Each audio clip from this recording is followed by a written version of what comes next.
Good morning दोस्तों। आज આપણે પ્રકરણમાં જૈવિક વર્ગીકરણમાં સૃષ્ટિ ફૂગ બાબત ચર્ચા કરીશું। ફૂગ એટલે શું, કેવા પ્રકારના આમાં સભ્યો છે? તો ફૂગ જે છે વિષમપોષી છે। આમાં ક્લોરોફિલ ગેરહાજર છે એટલે વિષમપોષી છે। એની બાહ્યાકાર રચના અને નિવાસ સ્થાનોમાં ખૂબ જ વિવિધતા જોવા મળે, એટલે બાહ્યાકાર રચનાઓ અને નૈસર્ગિક સ્થાનોમાં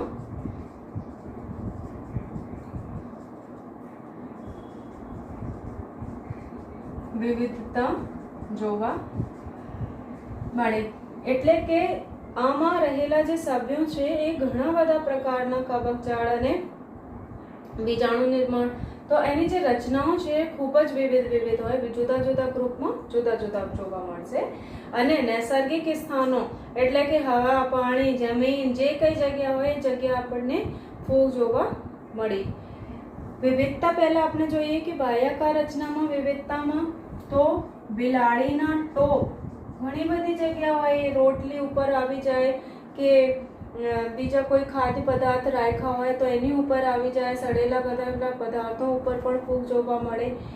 એવી રીતે બિલાડીના ટોપ પણ છે। બિલાડીના ટોપ જે છે એને કહેવાય મશરૂમ।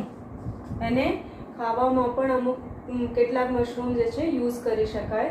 બિલાડીના ટોપ પણ વરસાદમાં જો કે લાકડાના જે લાકડા હોય ભીના થઈ ગયા હોય તો એની ઉપર પણ એ આવી જાય, ભીના થઈ ગયા હોય, સડી ગયા હોય તો એની ઉપર બિલાડીના ટોપ આવી ગયા હોય। અને ઈસ્ટ કેવી છે? એક કોષીય ફૂગ। ઈસ્ટના જે ઉપયોગ છે ક્યાં કરાય? બ્રેડ બનાવવામાં, એટલે એને કહીએ ઈસ્ટ। એના નામ છે વૈજ્ઞાનિક નામ સેક્રોમાઇસિસ સેરિવિસી।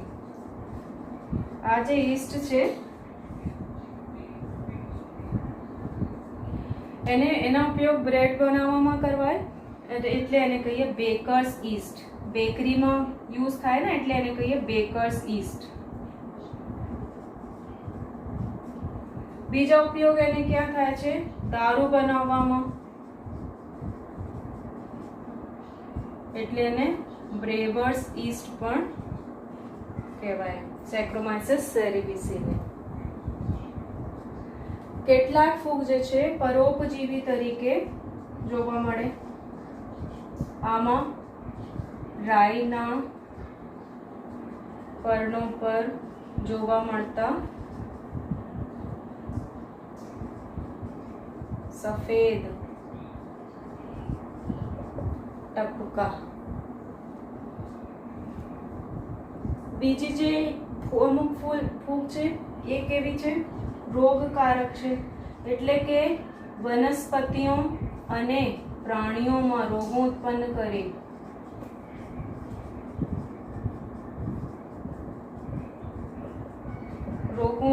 કરે। અને એવી એક ફૂગ છે પક્સિનિયા ગ્રેમિનેસ।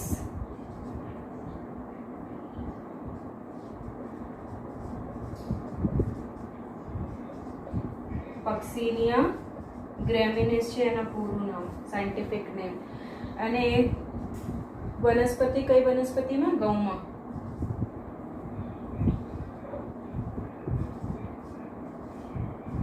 ઘઉંમાં ગેરુ રોગ કરે। એનાથી ફૂગ દ્વારા પ્રતિજૈવિક દ્રવ્યો મળે છે। પ્રતિજૈવિક દ્રવ્યોના સ્ત્રોત છે। એવી એક ફૂગ છે જેનાથી પ્રતિજૈવિક એન્ટીબાયોટિક પેનિસિલિન મળે છે, એના નામ છે પેનિસિલિયમ નોટેટમ।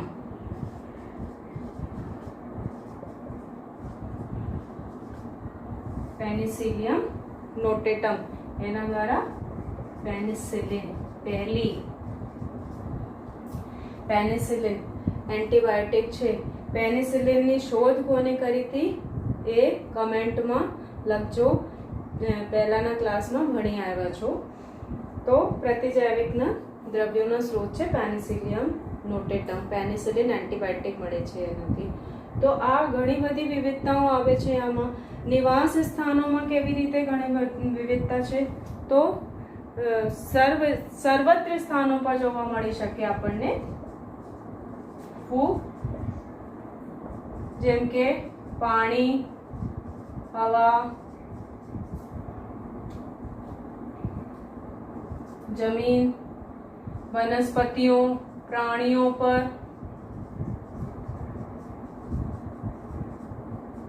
તો ઘણી બધી જગ્યા જોવા મળી શકે ફૂગ.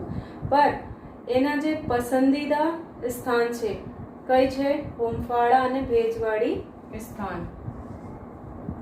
હવે વરસાદ ચાલે છે ને,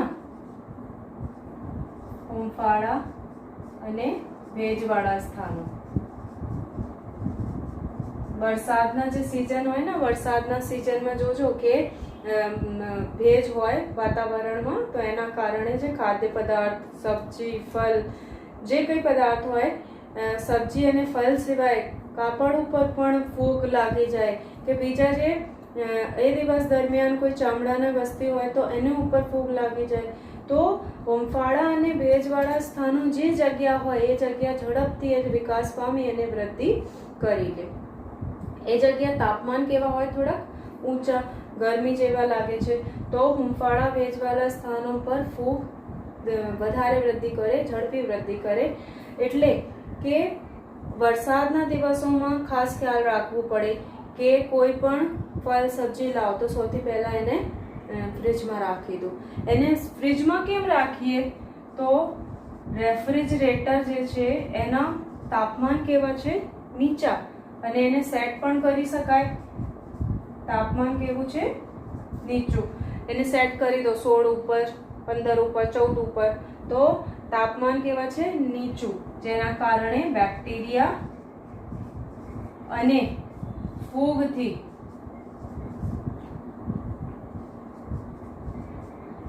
ખોરાકને ફૂગના ચેપથી લખી લો. ખોરાકને બચાવવા માટે એને રેફ્રિજરેટરમાં રખાય છે. હવે આપણે જોઈશું કે એની સંરચના કેવી છે. ફૂગની સંરચના. ફૂગની સંરચના કેવી હોય? તંતુમય. ફૂગ જે છે મોટા ભાગે તંતુમય છે, અને એક આમાં અપવાદ છે, ઈસ્ટ. અપવાદ સ્વરૂપ ઈસ્ટ. કેવી છે? એક કોષીય. બાકી જેટલી ફૂગ છે મોસ્ટલી તંતુમય છે. અને એની સંરચનામાં કવક સૂત્ર જોવા મળે. શું છે આ કવક સૂત્ર? તો પાતળા તાંતડા જેવી, સૂતરના તાંતડા જેમ કે થ્રેડ હોય એવી સંરચના છે.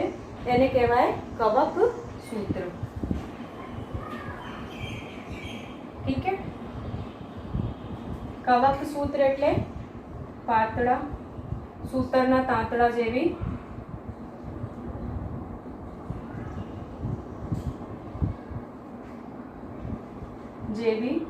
સંરચના છે. અને એવા ઘણા કવક સૂત્રો મળીને, ધારો કે આ એક છે, બીજા નળાકાર સંરચના છે, તો કવક સૂત્ર મળીને શું બનાવી લે? આ બધી સંરચનાને કહેવાય કવક જાળ, માઇસીલિયમ. કવક સૂત્ર, કવક જાળ કોને કહેવાય? કવક સૂત્ર મળીને જાળ જેવી સંરચના બનાવે.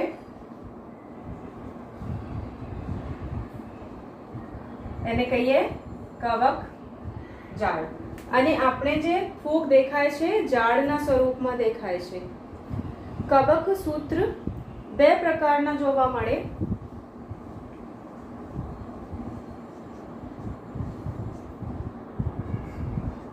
પડદાયુક્ત કે પડદા વિહીન.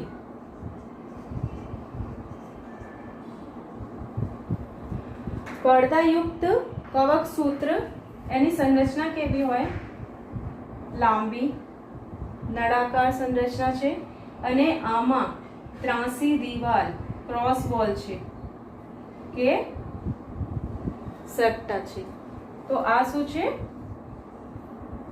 ત્રાંસી દિવાલ, એને કહીએ સેપ્ટા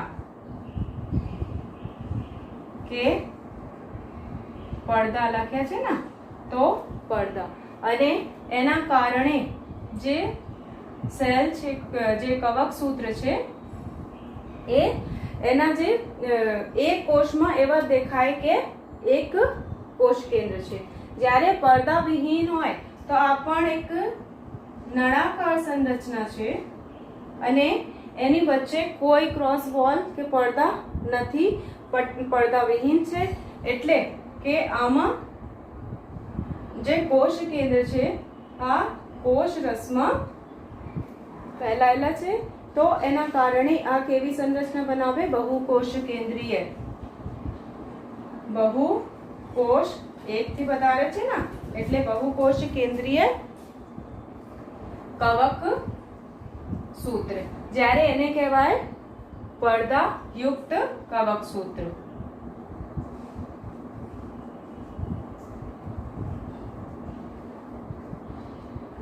પડદાયુક્ત કવક સૂત્ર.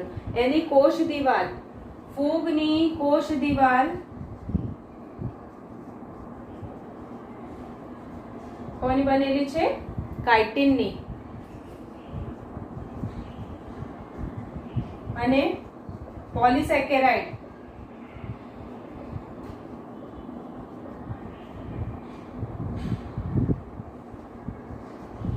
પોલિસેકેરાઇડ થી સંગઠિત થયેલ છે.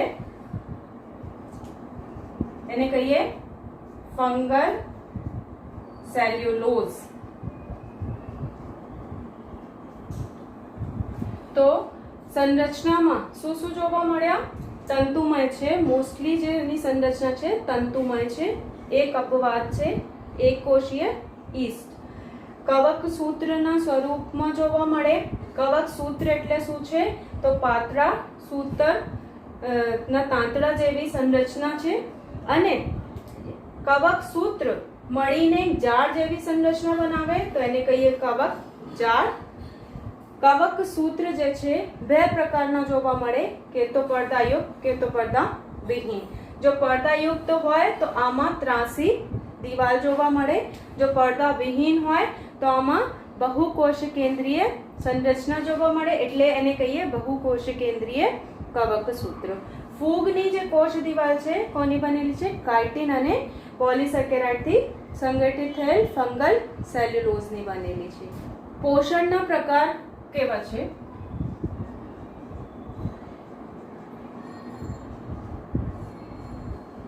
જાણી ગયા છે. વિષમપોષી છે અને વિષમપોષીમાં પણ કે તો આ મૃતોપજીવી હોય કે તો પરોપજીવી હોય. જો મૃતોપજીવી હોય તો મૃત પદાર્થો ઉપરથી ખોરાક લે, એટલે કે મૃત આધારકો થી કાર્બનિક દ્રાવ્ય કાર્બનિક પદાર્થોના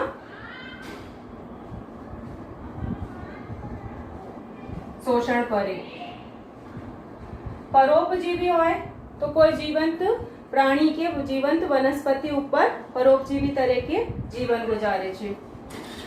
જીવંત પ્રાણીઓ કે જીવંત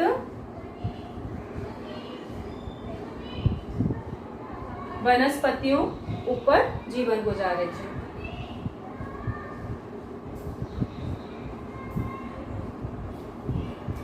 એની સિવાય સહજીવન પણ જોવા મળે, એટલે કે ફૂગ જે છે સહજીવી ફૂગ પણ હોય. સહજીવન કોની સાથે છે? ઇમ્પોર્ટન્ટ છે, એમસીક્યુ હે, દર વખતે પૂછાય.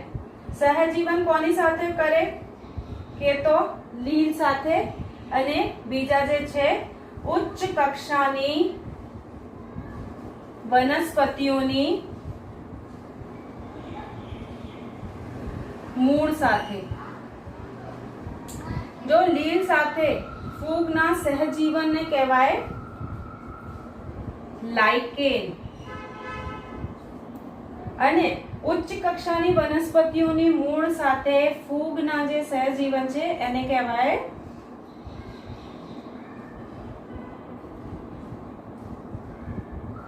કવક મૂળ, માઇકોરાઇઝા. આ લાઇકેન શું છે? લાઇકેન એક પ્રકારના મસાલા છે. જો કિચનમાં દગડ ફૂલ હોય ને, દગડ ફૂલ, આ છે લાઇકેન. કોઈને કિચનમાં હોય તો જોજો કે લાઇકેન એટલે એની સંરચના કેવી છે. તો લીલ અને ફૂગના જે સહજીવન છે એને કહીએ લાઇકેન. ઉચ્ચ કક્ષાની વનસ્પતિઓની મૂળ સાથે જો ફૂગના સહજીવન હોય તો એને કહીએ કવક મૂળ. અને એના સહજીવન હવે કેવી રીતે થાય? તો લીલ કેવી છે? સ્વપોષી છે. ફૂગ કેવી છે? વિષમપોષી છે. તો ફૂગ જે છે જમીનમાંથી પાણી અને ખનિજ પદાર્થોનું શોષણ કરે. કોને આપે? લીલને. અને લીલ જે છે એને ખોરાક આપે છે. એવી રીતે ઉચ્ચ કક્ષાની વનસ્પતિઓ મોસ્ટલી પાઇનસ. પાઇનસ એક પ્રજાતિ છે શંકુદ્રુમ પૌધોની. તો પાઇનસની મૂળ સાથે ફૂગના સહજીવન હોય. એવી રીતે પાઇનસની જે મૂળ છે આ એને ખોરાક આપે છે અને ફૂગ જે છે મૂળને પાણી અને ખનિજ પદાર્થો જમીનમાંથી આપે છે. તો એવી રીતે એના સહજીવન ચાલ્યા કરે છે. ફૂગમાં પ્રજનન 3 રીતે થઈ શકે. પહેલા છે વાનસ્પતિક પ્રજનન, અલિંગી પ્રજનન અને લિંગી પ્રજનન. આ 3 રીતથી ફૂગમાં પ્રજનન થઈ શકે. વાનસ્પતિક પ્રજનનમાં કોઈ પણ ભાગ એના તૂટી ગયા હોય કે વિભાજિત થઈ ગયા હોય તો અવખંડન, ભાજન અને કલિકા સર્જનથી થાય છે. એટલે અવખંડન એટલે શું? કે જે ધારો કે આ એક કવક સૂત્ર છે અને આ કવક સૂત્રને કોઈ બહારથી તોડી દીધા હોય, તોડી નાખ્યા હોય તો જે દરેક ભાગ છે એ હવે એક નવા કવક સૂત્રના નિર્માણ કરી શકે. તો એને કહીએ અવખંડન. અને ભાજન શું છે? કે કોઈ કોષ હોય, કોઈ કોષ અને આ કોષમાં ન્યુક્લિયસ કોષ કેન્દ્ર છે. તો હવે આ જે કોષ કેન્દ્ર છે પહેલા તો કોષો મોટી થઈ જાય અને કોષ કેન્દ્ર જે છે સાઇઝમાં વધે. પછી આ કોષ કેન્દ્ર જે છે 2 ભાગોમાં વિભાજન પામે અને એની અંદર એક સંકોચન બની જાય જેના દ્વારા ફરી 2 કોષા બનશે. તો એવી રીતે ભાજનની ક્રિયા થાય છે. કલિકા સર્જન ઈસ્ટમાં, આ એક ઈસ્ટની કોષ છે. કલિકા સર્જન સ્પેશિયલ મેન્શન કરી રહી છું. કલિકા સર્જનની ક્રિયા ઈસ્ટમાં થાય છે અને એની ઉપર એક ઉભાર બની જાય એને કહીએ બડ, મુકુલ. આ છે એક એની નાની કલિકા. જેમ જેમ કલિકાના આકાર વધશે તો આ જે કલિકા છે તૂટીને નીચે પડી જાય અને હવે એક ઈસ્ટના એક નવા કોષ ઉત્પન્ન કરી શકે છે. તો અવખંડન, ભાજન અને કલિકા સર્જન દ્વારા વાનસ્પતિક પ્રજનન થાય છે. અલિંગી પ્રજનન કેવી રીતે થાય? તો બીજાણુઓ દ્વારા. અલિંગી પ્રજનનમાં ચલ બીજાણુ જે ચલિત હોય એને કહીએ ચલ બીજાણુ અને કણી બીજાણુઓ દ્વારા. જો કે ચલ બીજાણુ કેવા હોય? એક બીજાણુ છે અને આમાં કશાની હાજરી છે તેને કહીએ ચલ બીજાણુ. કણી બીજાણુ કેવા હોય? તો કવક સૂત્ર ઉપર આ એક કવક સૂત્ર છે અને એની ઉપર એક વૃદ્ધિ થઈ ગઈ કે આ જે છે જમીનના લાંબા અક્ષ ઉપર આવી ગયા અને એની ઉપર એક આ છે બ્રાન્ચ શાખિત થઈ ગયા અને એની ઉપર સીધે સ્પોર્સ લાગી ગયા હોય એટલે કવક સૂત્ર ઉપર સીધે બીજાણુ લાગે તો એને કહીએ કણી બીજાણુ. તો આ છે કણી બીજાણુ. અને જેમ હવા આવે ને, હવાના પ્રવાહથી આ તૂટીને વિકિરણ પામતા જાય અને જે જગ્યાએ એક બીજાણુ ગીરે તો ફરી એ કવક સૂત્ર બનાવી લે તો એને કહીએ કણી બીજાણુ.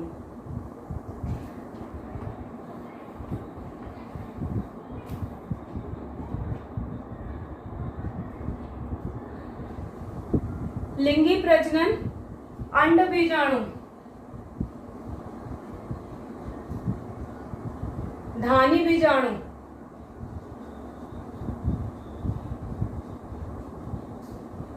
પ્રકણી બીજાણુઓથી થાય છે.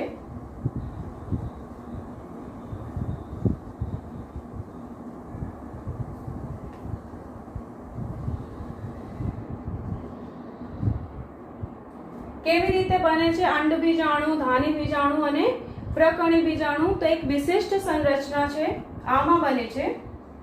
વિશિષ્ટ સંરચના એને કહેવાય ફડકાય. હવે આપણે જોઈશું શું છે આ ફડકાય. અને લિંગી પ્રજનન જે છે 3 તબક્કામાં પૂરો થાય. લિંગી પ્રજનન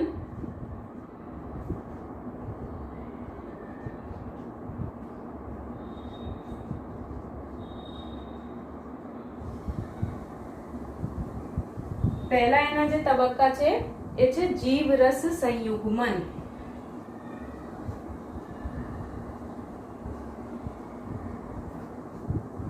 બીજા જે તબક્કા છે એ છે કોષ કેન્દ્ર સંયુગ્મન અને ત્રીજા જે તબક્કા છે એ છે અર્ધીકરણ. જીવરસ સંયુગ્મન એટલે શું કે બે જન્યુ વચ્ચેના જીવરસના જોડાણને કહીએ જીવરસ સંયુગ્મન.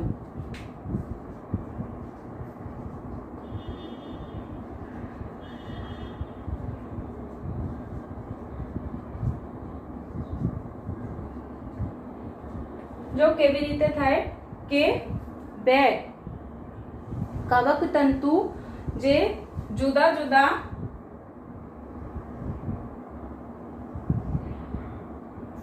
આ એક કવક તંતુ છે અને બીજા કવક તંતુ. હવે આ જે બે કવક તંતુ છે એકબીજાની પાસ આવે. આમાંથી કોઈ એક કે બે ત્રણ કોષા અને કેવા બની જાય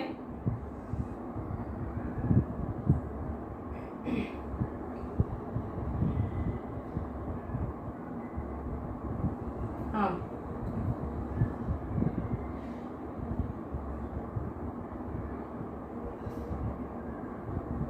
હવે એની જે બોલ છે એની વચ્ચેની બોલ એકબીજા સાથે જોડાઈ જાય અને અહીંયાથી તૂટી જાય. તો આ જે તબક્કા છે આ છે જીવરસ સંયુગ્મન. અને આ અવસ્થામાં તમે જોઈ શકો કે આ કવક સૂત્રના જે જીવરસ છે આ કવક સૂત્ર સાથે સંયુગ્મિત થઈ ગયા છે એટલે બે જન્યુ વચ્ચેના જીવરસ જોડાણ અને આ ભાગને કહેવાય ગેમેટેન્જિયા. ઠીક છે, ગેમેટેન્જિયા થી જીવરસના જોડાણ થાય. હવે અહીંયા એના જે કોષ કેન્દ્ર છે એક કોષ કેન્દ્ર એના અહીંયા છે અને એના કોષ કેન્દ્ર અહીંયા છે એટલે કે હજુ કોષ કેન્દ્રના સંયુગ્મન થયા નથી. ઠીક છે, તો ઘણી વખત કોષ કેન્દ્ર સંયુગ્મન જે છે તરત જ થઈ જાય. કોષ કેન્દ્રના સંયુગ્મનને કહેવાય कोश केंद्રના સંયુગ્મન और कोश केंद्રના જોડાણને કહેવાય कोश केंद्र संयुग्मन। भाई फलन, ठीक है, फलन थाय अने शुं बनशे? फलितांड। जे कवक सूत्र छे फूगना ए केवा छे? एककीय छे, एटले आ एककीय अने आ एककीय, एटले एने जे कोश केंद्र होय एनी पासे पण शुं होय? एक एन अने एक एन, एककीय एककीय। तो जे फलितांड बनशे, जो कोश केंद्र जोड़ाई गया होय, આગળની સ્થિતિમાં આપણને જોઈશું કે કોષ કેન્દ્રના જોડાણ થઈ જાય।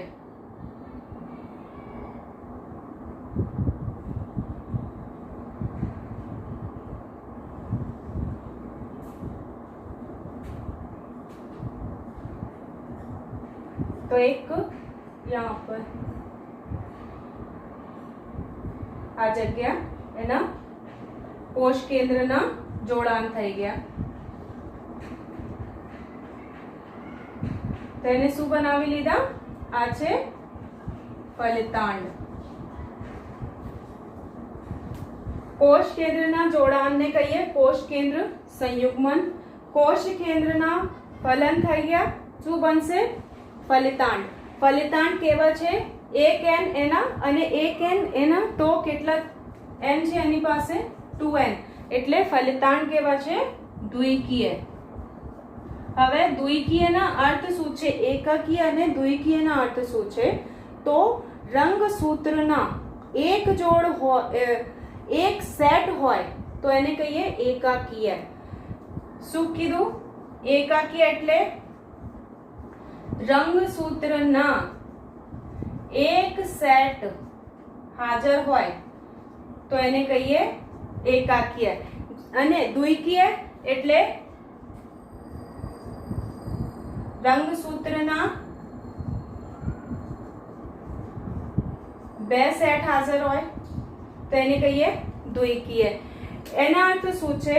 ધારો કે મનુષ્યમાં 46 ક્રોમોઝોમ છે, 46 રંગસૂત્ર છે, 46 માં જે રંગસૂત્ર છે આ પેયર में છે। કેટલા પેયરમાં છે? 46 રંગસૂત્ર જે છે એ 23 જોડ છે, 23 જોડ છે। તો ધારો કે આ જે કન્ડિશન છે 23 જોડ, આ કેવી છે? દ્વિકીય, એટલે કે 2n એના સિમ્બલ છે કે એની પાસે કેટલા સેટ હાજર છે? 2n, અને એના સિમ્બલ છે n, એકાકીય કે કેટલા સેટ હાજર છે એની પાસે? 1। તો 2n છે 23 જોડ, અને જો એકાકીય કહું તો કેટલા બની જાય? 23। ખબર પડી? તો એને કહીએ એકાકી અને દ્વિકીય। તો જે ફૂગની જે કવક છે, કવક સૂત્ર જે છે એ કેવા છે? એકાકીય છે n। તો બે જુદા જુદા કવક તંતુ પાસમાં આવ્યા, એના જીવરસ સંયુગ્મન થયા।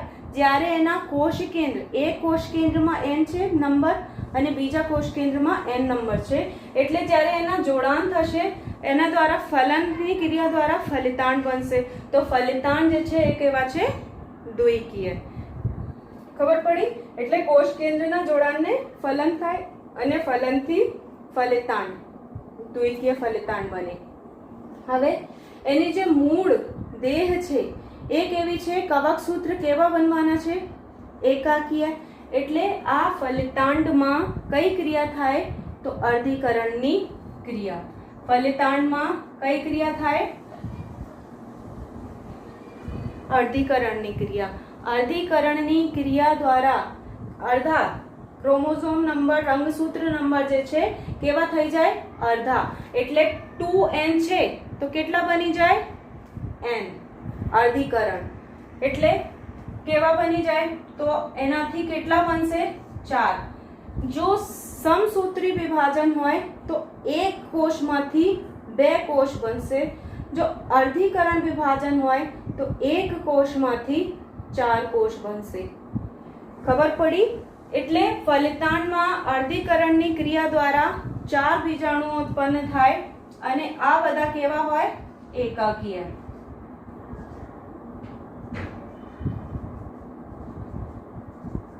અને એને એમ પણ સમજી શકાય, ધારો કે આ એક ફલિતાંડ છે, અર્ધીકરણની જે ક્રિયા છે બે ભાગોમાં પૂર્ણ થાય છે, અર્ધીકરણ 1 અને અર્ધીકરણ 2. અર્ધીકરણ 1 માં જે 2n નંબર છે અડધા થઈ જાય એટલે એક કોષથી કેટલી બની?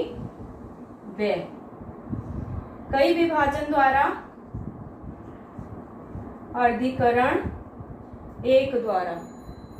અહીંયા લખી દઉં કે અર્ધીકરણ વિભાજન કેટલા તબક્કામાં પૂરા થાય? 2 તબક્કામાં. કઈ કઈ? અર્ધીકરણ 1 અને અર્ધીકરણ 2. એની બાબતમાં આપણે ચર્ચા કરીશું પ્રકરણ 10 માં ડિટેલમાં, પર હવે અહીંયા સમજાવવા માટે ખાલી સમજી લો કે અર્ધીકરણ વિભાજન જે છે 2 તબક્કામાં પૂરા થાય છે, અર્ધીકરણ 1 અને અર્ધીકરણ 2. ધારો કે આ છે, આ ફલિતાંડ છે, ફલિતાંડમાં નંબર કેટલા છે? 2n નંબર છે, દ્વિકીય છે ફલિતાંડ. તો અહીંયા જ્યારે અર્ધીકરણ 1 ની ક્રિયા પૂર્ણ થાય તો એના નંબર જે છે અડધા થઈ ગયા હોય, એટલે હવે આ છે n અને આ છે n.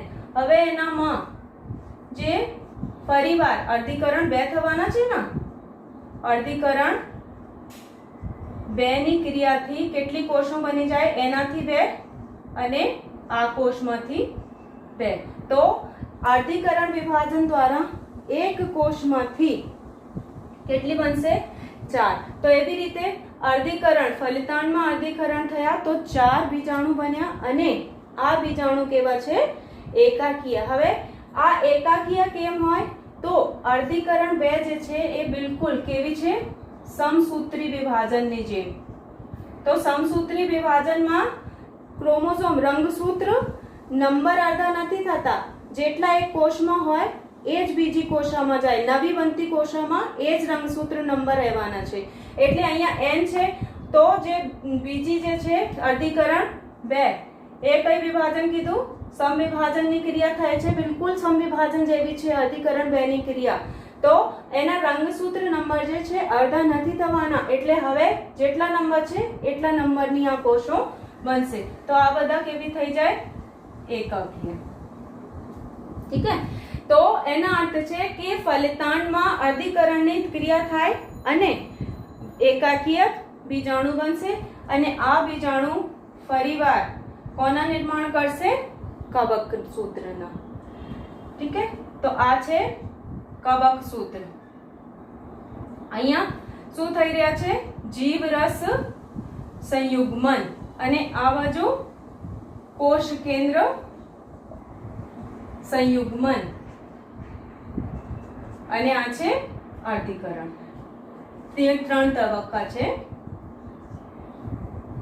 અને અમુક જે ફૂગ હોય, કઈ ફૂગ? તો અર્ધીકરણની ક્રિયા લખી લો કે અર્ધીકરણની ક્રિયા દ્વારા ફલિતાંડ, દ્વિકીય ફલિતાંડ લખી દઉં, દ્વિકીય ફલિતાંડમાંથી 4 એકકીય બીજાણુઓ બનશે અને આ બીજાણુઓ ફરીવાર કવક સૂત્ર બનાવશે. અમુક જે ફૂગ છે, કઈ કઈ ફૂગ? એસ્કોમાઇસેટીસ ગ્રુપની ફૂગ,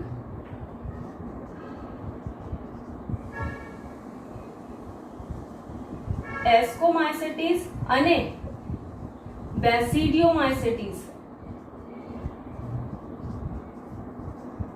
ઇમ્પોર્ટન્ટ છે એમસીક્યુ. એસ્કોમાઇસેટીસ અને બેસિડિયોમાઇસેટીસ જે ફૂગ છે આમાં એક મધ્યસ્થ અવસ્થા પણ આવે છે, જીવરસ સંયુગ્મન અને કોષ કેન્દ્ર સંયુગ્મનની વચ્ચે. કેવી છે? આ એક કવક સૂત્ર છે, પરિવાર બનાવીને દેખાણું તાકી ફડકાય શું છે, કેવી રીતે બને છે ખબર પડે. આ છે એક બીજા કવક સૂત્ર અને અહીંયા કઈ ક્રિયા થઈ ગઈ હતી? આ ભાગ મોટા થઈને જીવરસ સંયુગ્મનની ક્રિયા થઈ ગઈ હતી એટલે આ ભાગ મળી ગયા હતા. પર એના જે કોષ કેન્દ્ર છે એ હવે નથી મળ્યા, એટલે એ કઈ અવસ્થા છે? જીવરસ સંયુગ્મન. એના પછી થાય શું કે આ જે ભાગ છે એની પાસે બે કોષ કેન્દ્ર છે, એની પાસે બે કોષ કેન્દ્ર છે. તો આ ભાગ જે છે હવે લાંબા થઈ જાય, તરત જ ફ્યુઝન ના થાય કોષ કેન્દ્રમાં, અને આ જે ભાગ છે ઉપરની બાજુ વધે અને વૃદ્ધિ પામે છે. તો આ ભાગમાં શું છે? બે કોષ કેન્દ્ર છે ને,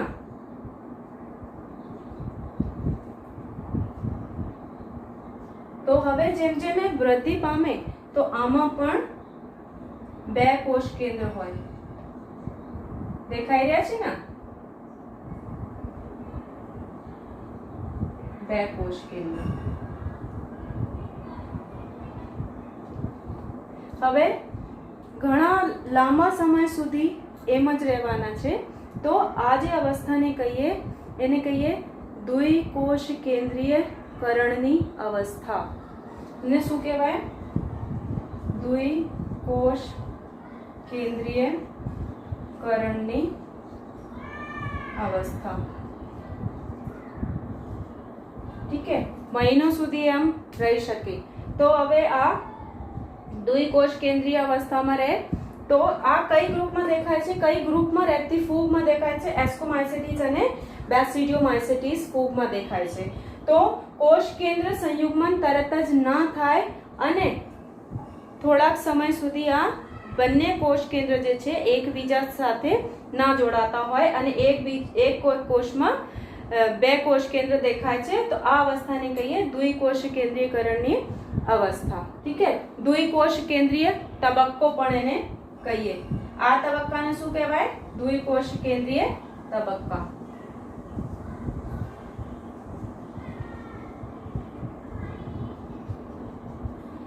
હવે આમાંથી ફ્રૂટિંગ બોડી ફળકાય કેવી રીતે બને? તો આ જે ભાગ છે આ ફેલાઈ જાય. હવે આના જ્યારે એના સંયુગ્મન થઈ ગયા તો આ શું બની ગયા? ફલિતાંડ. ઠીક है, ફલિતાંડ બન્યા પછી એના જે ઉપરના ભાગ છે આ ફેલાઈ જાય કે બંધ થઈ જાય. ઘણી બધી મેથડ છે. તો આ ભાગ આમ ફેલાઈ ગયા હોય અને એક સેક જેવી સંરચના બની જાય तो इन्हें कहवाए फड़काय. और नीचे बना देती हूँ, इन्हें कहवाए फड़काय. હવે ફલિતાંડમાં જ્યારે અર્ધીકરણની ક્રિયા થાય તો શું બનશે? 4 બની ગયા, 2 3 4 બીજાણુ બન્યા હતા. હવે આ 4 બીજાણુઓમાં ફરીવાર સમવિભાજન થાય તો 8 બની જાય. તો આ જે ફળકાય છે આમાં ઘણા બધા બીજાણુઓ ધરાવતી બીજાણુ ધાની જોવા મળે.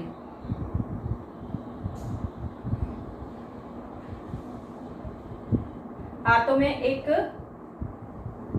એસ્કોમાઇસેટીસ ગ્રુપના ફંજાઈ બાબત बात करी है कि 8 बना लेना, छोटा बन गया. ठीक है, तो એને કહેવાય ફળકાય. અને આ છે બીજાણુ ધાની, જેની અંદર બીજાણુ છે અને આમાં છે બીજાણુ. કોની વાત કરી છે? તો એસ્કોમાઇસેટીસની. જ્યારે બેસિડિયોમાઇસેટીસને જોવું હોય તો ફલિતાંડ બન્યા પછી, હું અહીંયા જ ખાલી એક હાઇફા બનાવીને દેખાડી દઉં કે ફલિતાંડ બન્યા પછી આમાં અર્ધીકરણની ક્રિયા થઈ. આ છે ધારો કે ફલિતાંડ, આમાં અર્ધીકરણની ક્રિયા થાય અને એની ઉપર બીજાણુઓ 4 બીજાણુ જોવા મળે આમાં. અને એસ્કોમાઇસેટીસના ગ્રુપમાં આ છે એસ્કોમાઇસેટીસના અને આ છે બેસિડિયોમાઇસેટીસ. તો બેસિડિયોમાઇસિટીસ ગ્રુપમાં કેટલા 4 બીજાણુઓ અને બહારની બાજુ દેખાય છે બહિર્જાત, એને કહીએ બહિર્જાત. શરીરથી બહાર બને છે એટલે કવક સૂત્રથી બહાર બની રહ્યા છે બહિર્જાત. અને આમાં જો કે ધાણીની અંદર છે એટલે અંતર્જાત.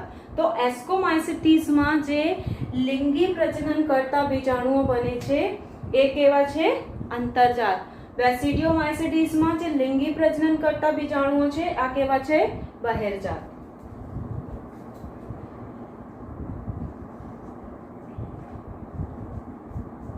અંતર્જાત, ઠીક है, એને કહીએ એસઆઈ ધાની બીજાણુ અને એને કહીએ પ્રકણી બીજાણુ.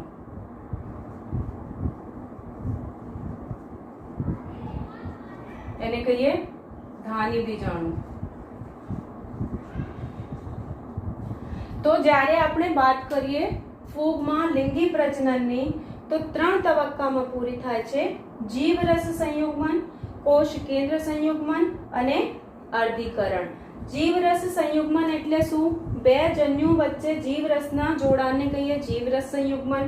કોષ કેન્દ્ર સંયુગ્મન એટલે કોષ કેન્દ્રના જોડાણ થાય અને એને કહીએ कोष केंद्र संयुग्मन. कोष केंद्र की क्रिया थया પછી फलन भी कहते हैं इसको. શું બનશે? ફલિતાંડ. ફલિતાંડ કેવા છે? 2n દ્વિકીય છે અને આમાં શું થાય? અર્ધીકરણની ક્રિયા. દ્વિકીય ફલિતાંડ જે છે કેટલા 4 એકકીય બીજાણુઓ બનાવશે. તો એસ્કોમાઇસિટીસ અને બેસિડિયોમાઇસિટીસમાં એક બીજા તબક્કા પણ છે. કઈ તબક્કા છે? તો જીવરસ અને કોષ કેન્દ્ર સંયુગ્મન વચ્ચે એક જે તબક્કા વધી ગયા છે એ કઈ છે? દ્વિકોષ કેન્દ્રીય તબક્કો.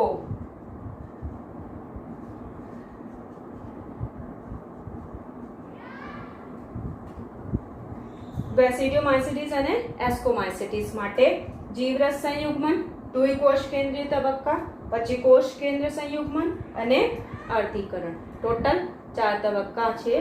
તો આ છે પ્રજનન, વાનસ્પતિક પ્રજનન, અવખંડન, ભાજન, કલિકા સર્જન દ્વારા, અલિંગી પ્રજનન, ચલ બીજાણુ કે કણી બીજાણુ. કણી બીજાણુ કોને કહેવાય? કમેન્ટમાં લખજો. લિંગી પ્રજનન અંડ બીજાણુ, ધાની બીજાણુ, પ્રકણી બીજાણુઓ થી થાય અને આ જે બીજાણુઓ છે આ એક સ્પેશિયલ વિશિષ્ટ રચનાઓમાં બને છે, એને કહીએ ફળ કાય. લિંગી પ્રજનનના 3 તબક્કા. એસ્કોમાઇસિટીસ બેસિડિયોમાઇસિટીસ માટે 4 તબક્કા છે. હવે આગળ આપણે વાત કરીએ એના કઈ કઈ ગ્રુપમાં વહેંચાયા છે.